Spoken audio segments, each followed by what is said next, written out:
The bakery name is Asahi Bakery, and then this one's been open since 1990. And before 1990, I worked at the LA, the Central Kitchen on the Japan Airlines. The company we work for is we provide the dessert for the airline. And then the department I'm doing for the special department for people who have diabetes or heart problem. So I make the special dessert for them for the lower sugar, the much lighter the dessert for them.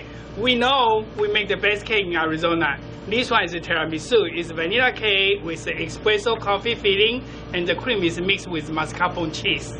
It really tastes good though.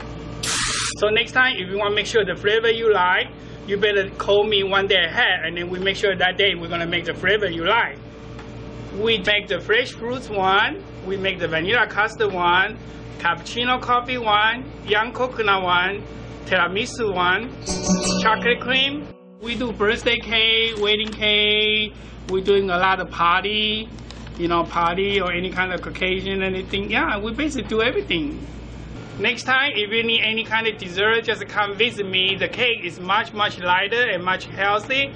It's low in sugar and not so heavy. So come to visit me in Asahi Bakery. I'm David Wayne.